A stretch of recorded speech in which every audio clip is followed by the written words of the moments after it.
வாக்கு சதவீதம் அதிகமாகி இருக்கிற காரணத்தினால் கொஞ்சம் குழப்பம் இருக்கிறது. எல்லா அரசியல் கட்சிகளிடம் குழப்பம் இருக்கு. இது யாருக்கான வாக்குப்பதிவு என்பதை கணிக்க வேண்டிய ஒரு கட்டாயம் நமக்கு இருக்கு. அப்போ நீங்க பாத்தீங்கன்னா இது நியூ வரவாக இருக்கக்கூடியவருக்கு வந்த வாக்குகளா?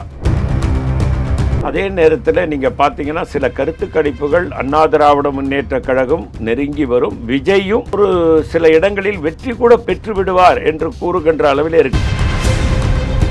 அதாவது தேர்தல் களம் என்பது ஒரு ஜாக்பாட் போறோம்ல, ரேஸ் குதிரை. அந்த குதிரை முன்ன வரும்னு பணம் கட்டுவான். நம்ம எதிர்பார்க்காத ஒரு குதிரை முன்னால் வெற்றியை ஈட்டிடும். அது மாதிரி இது ஒரு சூதாட்டம் மாதிரி தாங்க. என்னை பொறுத்த வரைக்கும் தேர்தல் என்பது எல்லா நாடுகளிலுமே ஒரு ஜாக்பாட்டு சூதாட்டம் மாதிரி தான். அதனால் இதில் வெற்றி தோல்வி என்பது சகஜம் என்று எடுத்துக்கொண்டாலும் கூட இல்லை, நம்ம சைடில் குழப்பம் இருப்பதற்குண்டான வாய்ப்புகள் குறைவுன்னு தான் நினைக்கிறேன். ஆனால் அதிமுகவும் விஜய் இயக்கங்களும் நம்பிக்கையோடு இருப்பதையும் நம்பிக்கையோடு நம்மிடம் பேசும்போதும் சொல்லுகிறார்கள்.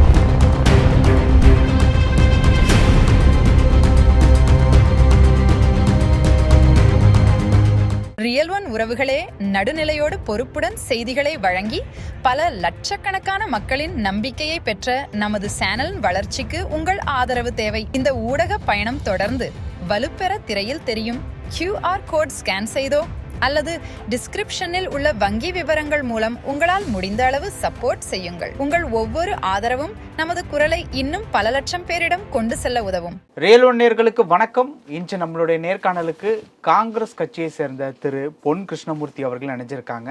சார் வணக்கம். வணக்கம் சார். தேர்தல் ரிசல்ட்டுக்காக மே 4ஆம் தேதி வழிமேல் விழி வைத்து காத்து கொண்டிருக்கிறோம் அப்படிங்கிற மாதிரி எல்லாருடைய சுச்சுவேஷனும் இருக்கு. சரி, இப்போ இருக்கக்கூடிய ஒரு சுச்சுவேஷன் படி இந்த அரசியலில் கிட்டத்தட்ட ஒரு 40 ஆண்டுகள் கிட்ட பயணிச்சிருக்கீங்க.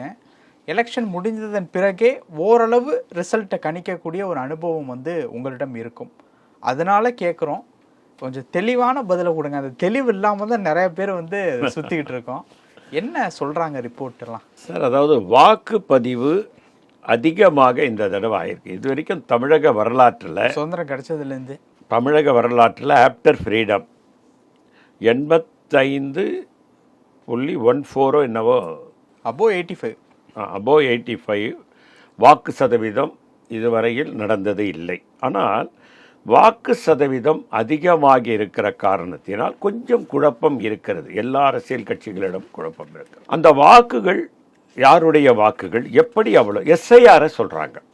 இவ்வளோ பெரிய வாக்குப்பதிவுக்கு காரணம் எஸ்ஐஆரில் கிட்டத்தட்ட நீங்கள் பார்த்தீங்கன்னா 1 கோடி பேர் தமிழ்நாட்டில் நீக்கப்பட்டிருக்காங்க. அது 20% வாக்குகளுக்கு சமம். காரணம் நீங்கள் தமிழ்நாட்டில் பார்த்தீங்கன்னா 5,70,00,000 பேர் வாக்காளர்கள் அப்படின்னு சொல்கிறாங்க. அப்போது அதில் நீக்கம் 1 கோடி போயிடுச்சு.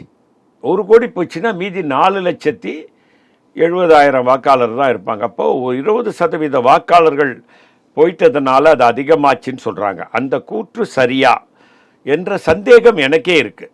காரணம் அப்படியே போயிருந்தா கூட இவ்வளோ திரண்டு நான் வாக்கு காலையில் 11 மணிக்கு போடலான்னு போடும்போது ஹெவி கூட்டம் இருக்குன்னு சொன்னாங்க. நான் கேட்டேன், யார் கூட்டம் அப்படின்னா, இளைஞர்கள் நிறைய பேர் நிற்கிறாங்கன்னு சொன்னாங்க. அதுக்கப்புறம் 3:30 மணிக்கு தான் நான் போய் ஓட்டு போட்டேன். 3:30 மணிக்கு ஒரு ஆள் அனுப்பி பார்த்தேன். இப்போவும் கூட்டம் இருக்குன்னு சொன்னாங்க. உள்ளே இருக்கிற நம்ம இயக்கத்தை தோழர் ஒருத்தர் உள்ளே இருந்தார். அவருக்கு நான் ஃபோன் பண்ணி அவர்கிட்ட சொல்ல சொன்னேன், நான் வரேன், நேராக உள்ளே போய் போட்டணும். அப்பவும் கூட்டம் வருஷம் லைனாக நிற்கிது 3:30 மணிக்கே கூட. அப்புறம் நான் நேராக என்னை உள்ளே கூப்பிட்டு போனாங்க. அங்கே இருந்தாங்க எல்லாருமே. என்னை பார்த்தோன்னே எல்லாருமே நம்ம தெருவில் இருக்க ஆளுங்க தானே. சார் நீங்கள் போங்க சார், போய் ஓட்டு போட்டு போங்கன்னு சொன்னாங்க. போட்டு அப்போது இதுவரையில் நான் ஓட்டு போடுற நேரத்தில் அவ்வளோ பெரிய கூட்டத்தை நான் பார்த்ததே இல்லை. அப்படி ஒரு பெரிய கூட்டமும் இருந்தது. இது யாருக்கான வாக்குப்பதிவு என்பதை கணிக்க வேண்டிய ஒரு கட்டாயம் நமக்கு இருக்குது.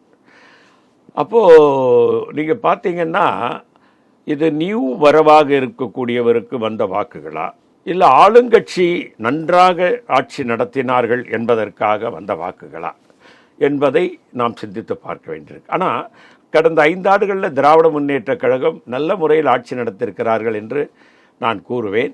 ஆனால் மேடையில் பிரேமலதா கூறிய மாதிரிலாம் நான் கூற மாட்டேன். அது எங்கேயும் நடக்காததெல்லாம் ஒன்றும் கிடையாதுங்க. இங்கே மேடையில் முதல்வரை வச்சுக்கினே பிரேமலதா பேசுனதெல்லாம் அதெல்லாம் கொஞ்சம் பக்குவம் வேணுங்க. அரசியலில் மெச்சூரிட்டி வேணும். மேடையில் முதல்வர் இருக்காரு, என்ன பேசுகிறோன்னு தெரியணும்ல. இப்போ உளவுத்துறை ரிப்போர்ட்டுக்கு வருவோம். கண்டிப்பாக சில விஷயங்கள் ரிப்போர்ட்லாம் உங்களுக்கு வந்திருக்கும். என்ன சொல்லுது அந்த ரிப்போர்ட்? அந்த ரிப்போர்ட் வந்துங்க, எனக்கு கிடைக்கிற ரிப்போர்ட் திராவிட முன்னேற்ற கழகத்திற்குத்தான் மீண்டும் ஆட்சி அமைக்கக்கூடிய வாய்ப்பு இருக்குன்னு தான் சொல்கிறாங்க. அதே நேரத்தில் நீங்கள் பார்த்தீங்கன்னா சில கருத்து கணிப்புகள் அண்ணா திராவிட முன்னேற்ற கழகம் நெருங்கி வரும், விஜயும் ஒரு சில இடங்களில் வெற்றி கூட பெற்று விடுவார் என்று கூறுகின்ற அளவில் இருக்கு. நான் ஆரம்பத்தில் வந்து விஜய் வெற்றி பெறுவார், விஜய் இயக்கம் வெற்றி பெறும் என்றெல்லாம் நான் நினைக்கவில்லை. ஆனால் இப்போ வரக்கூடிய தகவல்கள் சில இடங்களில் விஜய் வெற்றி பெறுவதற்குண்டான வாய்ப்புகள் கூட இருக்கிறது. ஒரு கணிசமான இடங்களை அதிமுக பிடிக்கும், ஆனாலும் திராவிட முன்னேற்ற கழகம்தான் ஆட்சி அமைக்கும் என்று கருத்து கணிப்புகள், உளவுத்துறை ரிப்போர்ட்டுகள்லாம் அப்படி தான் சொல்லுது. காரணம் வந்து கடந்த கால அந்த 5 ஆண்டுகள், அதற்கு முன்னால் ஆண்ட திரு பழனிசாமியினுடைய 4 ஆண்டுகளை ஒப்பிட்டு பார்க்கும்போது இது வந்து நல்லாட்சி கொடுத்திருக்கிறார்கள் என்பதில் எந்த மாற்று கருத்தும் இல்லை என்பதுதான் உண்மை. அதை திராவிட முன்னேற்ற கழகத்தினுடைய தலைவர் மரியாதைக்குரிய முதல்வர் மாண்புமிகு ஸ்டாலின் அவர்கள் அமைதியாகவும் எல்லோரிடத்திலும் அன்பாகவும் பழகியிருக்கிறார். எந்த இடத்திலும் அவர் விட்டு கொடுக்காமல் எல்லோருக்குமான ஒரு அரசை நடத்தியிருக்கிறார். ஆகவே அவருக்கு தான் இந்த வாக்கு சதவீதம் கூடுதலாக கிடைத்திருக்க கூடும் என்ற நம்பிக்கை எனக்கு இருக்கிறது. ஓகே, இப்படி இருக்கும்போது ஏன் ஒரு குழப்பமான ஒரு சூழ்நிலை நிலவிக்கிட்டே இருக்கு? ஏதோ ஒரு விதத்தில் பின்னணியில் ஒரு பயம் கொடுக்குற மாதிரியான சூழ்நிலையும் இருக்கு அப்படிங்கிற மாதிரியும் சொல்லப்பட்டுட்டு இருக்கு. அதாவது தேர்தல் களம் என்பது ஒரு ஜாக்பாட் போகிறோம்ல, ரேஸ் குதிரை. அந்த குதிரை முன்ன வரணும்னு பணம் கட்டுவான். நம்ம எதிர்பார்க்காத ஒரு குதிரை முன்னால் வந்து வெற்றியை ஈட்டிடும். அது மாதிரி இது ஒரு சூதாட்டம் மாதிரி தாங்க. என்னை பொறுத்த வரைக்கும் தேர்தல் என்பது எல்லா நாடுகளிலுமே ஒரு ஜாக்பாட்டு சூதாட்டம் மாதிரி தான் அது. அதனால் இதில் வந்து வெற்றி தோல்வி என்பது சகஜம் என்று எடுத்துக்கொண்டாலும் கூட எலெக்ஷன் முடிவு வரும் வரை எல்லோருக்குமே ஒரு மிகப்பெரிய குழப்பம் இருக்கும். சொல்ல முடியாதுங்க. திடீரென்று திண்டுக்கல் தேர்தல் வந்தது. புரட்சித் தலைவர் எம்ஜிஆர் அவர்கள் இயக்கம் ஆரம்பித்தார். அன்றைக்கு அவரிடத்தில் வேட்பாளரே கிடையாதுங்க. அன்றைக்கு அவரிடத்தில் வேட்பாளரே கிடையாது. காங்கிரஸ் அலுவலகத்தில் மாயா தேவர் என்பவர் ஒரு மேனேஜர். அவர் எங்கள் கே.எஸ். ராமசாமி தான் அப்போ தலைவர். எங்கள் தமிழ்நாடு காங்கிரஸ் கட்சியினுடைய தலைவர் திரு கே.எஸ். ராமசாமி, எங்கள் அலுவலக மேனேஜர் மாயத்தேவர். சம்பத்து சொல்கிறாரு, நீ தனியாக நின்று திண்டுக்கல்ல கேண்டிடேட் போடுனாரு. யாரை போடுறதுன்னு திரு எம்ஜிஆர் அவர்கள் கேட்டபோது காங்கிரஸ் அலுவலகத்திலிருந்து மேனேஜரை கூப்பிட்டு நாளையிலேருந்து இன்னிலேருந்து நீ அதிமுக உறுப்பினர் அடுத்த நாள் கேண்டிடேட்டை அறிவிச்சாங்க. மாயத்தேவர் வெற்றி பெற்றாருங்க. பெருந்தலைவர் காமராஜர் உயிரோடு இருந்த நேரம் அது. சித்தன், NSV சித்தன் இன்றைக்கும் இருக்கிறார். அவர்தான் பழைய காங்கிரசினுடைய வேட்பாளர். அப்போ இந்திரா காங்கிரஸ், பழைய காங்கிரஸ், 2 காங்கிரஸ் இருந்தது. பழைய காங்கிரஸில் பெருந்தலைவர் காமராஜர் இருந்தார். இந்திரா காங்கிரஸில் இந்திரா காங்கிரஸ் தான் EVK சம்பத் இருந்தார். ஆகவே புதுசாக காங்கிரஸிலிருந்து ஒரே நாளில் ஒரு இயக்கத்தை ஆரம்பித்து அதில் இந்த வேட்பாளராக நிற்கப்பட்டு வெற்றி பெற்ற வரலாறுலாம் இருக்குதுங்க. மிகப்பெரிய வெற்றி வரலாறுக்கான அந்த வெற்றி பெற்றார் அவர். ஆகவே இதில் என்ன வேணாலும் நடக்குங்க. இவர் புதுசாக வந்தார். NT ராமாராவ் எப்படி ஜெயிச்சார்? புதுசாக தான் வந்தார், வெற்றி பெற்றார். ஆட்சி ஒரே முதல் தடவை ஆட்சியை பிடிச்சாருங்க அவர். ஆனால் உளவுத்துறை சொன்ன ரிப்போர்ட் அப்படிங்கிறது உங்களுக்கே ஒரு ஷாக் தான். ஒரு சின்ன குழப்பம் இருந்தாலும் எனக்கு முழு நம்பிக்கை இருக்கிறது. திராவிட முன்னேற்ற கழகம் காங்கிரஸ் கூட்டணி மீண்டும் ஆட்சி அமைக்கும் என்ற நம்பிக்கை எனக்கு உறுதியாக இருக்கிறது. பட் அந்த குழப்பம் அப்படிங்கிற ஒரு சுச்சுவேஷனில் இப்போ யாரும் உங்கள் சைடில் இல்லை அப்படிங்கிற மாதிரி எடுத்துக்கலாம். இல்லை, நம்ம சைடில் குழப்பம் இருப்பதற்குண்டான வாய்ப்புகள் குறைவுன்னு தான் நினைக்கிறேன். ஆனால் அதிமுகவும் விஜய் இயக்கங்களும் நம்பிக்கையோடு இருப்பதையும் நம்பிக்கையோடு நம்மிடம் பேசும்போதும் சொல்லுகிறார்கள். ஒருவரும் நாங்கள் வெற்றி பெற்றுவிடுவோம், நாங்கள் ஆட்சி அமைப்போம். நீங்கள் திரு பழனிசாமி அவர்களை பார்த்தால் நாங்கள் தான் ஆட்சி, அடுத்த ஆட்சி நம்ம தான் அப்படின்னு சொல்கிறத கூட நம்ம பார்க்குறோம். நம்பிக்கை தான் வாழ்க்கை. ஆகவே எல்லோரும் நம்பிக்கை. 4ஆம் தேதி எல்லாத்தையும் கேட்டு தான் ஆகணும். மே 4ஆம் தேதி வரைக்கும், 4ஆம் தேதி வரைக்கும் எல்லோரும் நம்பிக்கையோடு காத்திருக்க வேண்டும். ஆனாலும் உறுதியாக நான் நம்புகிறேன், திராவிட முன்னேற்ற கழக ஆட்சி மீண்டும் ஆட்சி அமைக்கும்.